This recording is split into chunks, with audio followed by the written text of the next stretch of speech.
Shabbat Shalom, family. How art thou? I pray everyone is well. And when I mean that, I'm talking mentally well, because that's like a big problem these days. And these are my Sabbath sentiments that I want to share with you all today.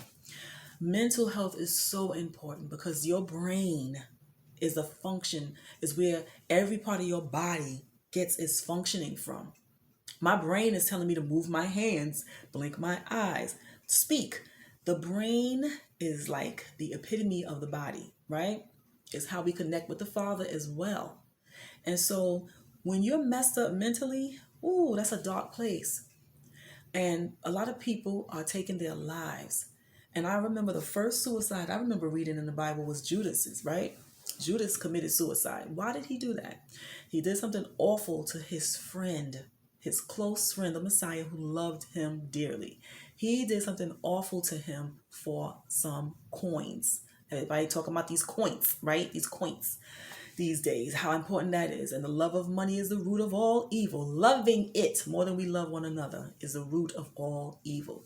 So he couldn't even rest. His mind was not at rest. His heart was broken. After he saw what he put Christ through, he couldn't take it and he decided to off himself, right? Now, a lot of people are experiencing so much pain and trauma, way worse than what Judas's experience was. Judas did something of his own volition, his own selfishness, and got himself in that situation where he was in despair and he ended up taking his life. But some of us are not asking for the pains that we have, right? A lot of us are suffering from abuse. And I'm not just talking about somebody doing something to you one time. There are children who has suffered abuse at the hands of adults for years, not just one adult, different adults. I've heard so many tragic stories that it just makes me sick to the pit of my stomach. I can't understand how a person can be so low to do some of the despicable things that I've heard being done to children. And these children grow up and they try to function, try to forget. They try. And sometimes it's just not enough. And then they grow up and they have children. And then they experience more trauma with the children, with the father of these children. And I don't want to just look at women, because men go through stuff too. We're all human beings. Men, you have a lot on your shoulders as well.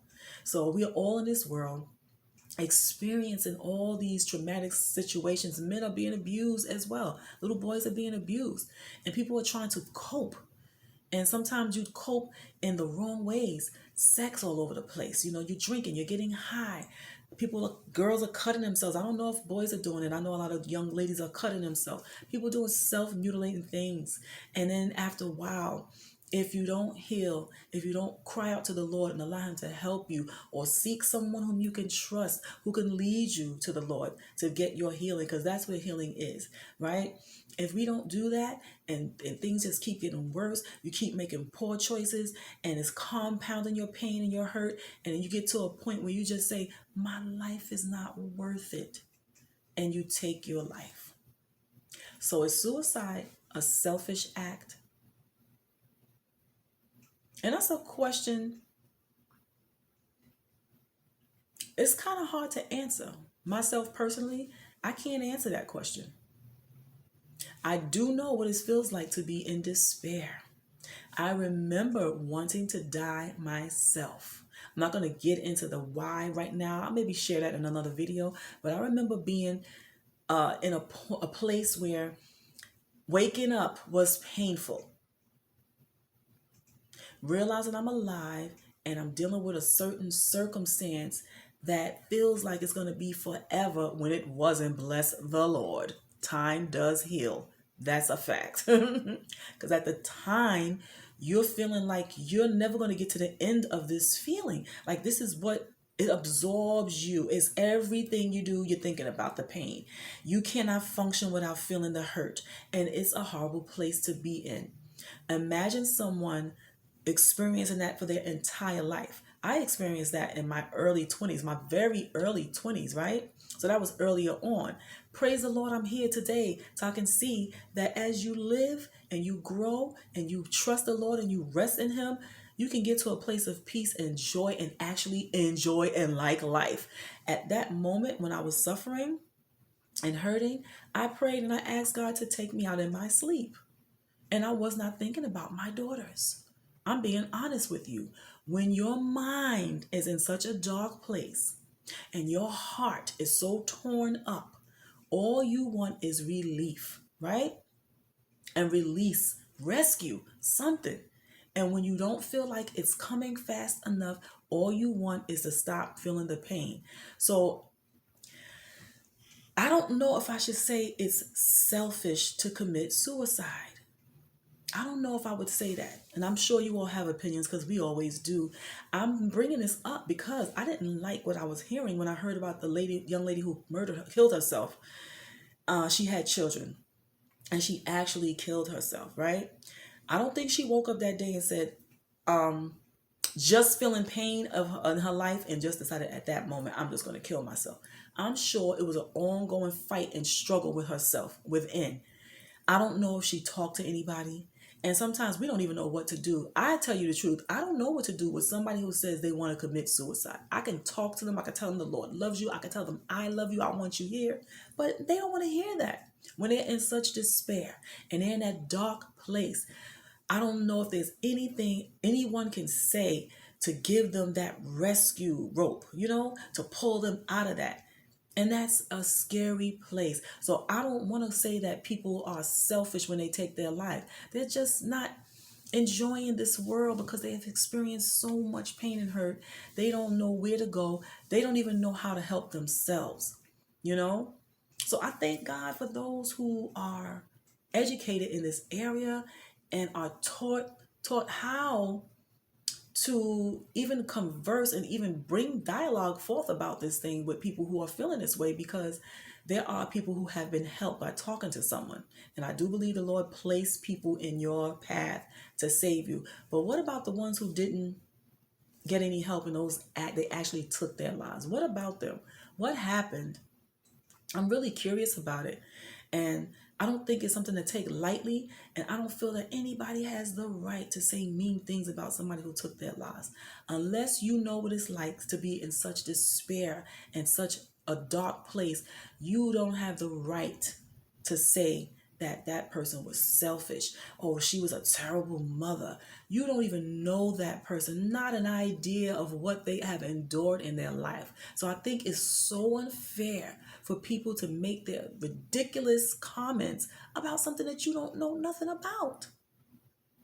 How can I talk about something I have no knowledge of?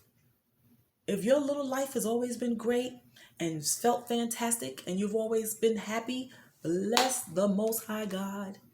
Bless his name. That's your story. That's not everybody's story. Some of us are coming from a place of pain and hurt and injury so deep we don't know how to get out of it besides taking our lives, right? And so I don't think that we should sit around. Matter of fact, I'm not thinking. I know that we shouldn't sit around judging somebody on that. You have not a clue what people go through. I think if we know someone who's saying that they feel like committing suicide, we should do everything in our power to help them. First, let them know you love them, and it wouldn't be the same without them. But what's the point for them? They'll be thinking, what's the point in me being here when I have no joy? I can't even add to your life because I'm so miserable. I'm making you miserable by being miserable. So when they're thinking like that, they're attacking themselves mentally, right? So whatever you say may not mean anything. So if you come across anybody, I would say try to get in contact with some type of hotline. These people are trained in this area because we want to do everything we can to preserve the people that we love. But I believe this, the bottom line is if somebody wants to do it, they're going to do it and we cannot stop them because it's a decision that they have to make, right? They have the right to make. We all have been blessed with the freedom of choice. Therefore, we can decide what we're going to do. And all the talking in the world, is not going to stop them. There must be something in them that says, I want to live. I'm going to see if I can make things better. If I could take this hurt and maybe benefit others to make myself feel like my life was worth the while. They have to get to that point. But my God, I'm asking, right, families, for you not to say cruel things.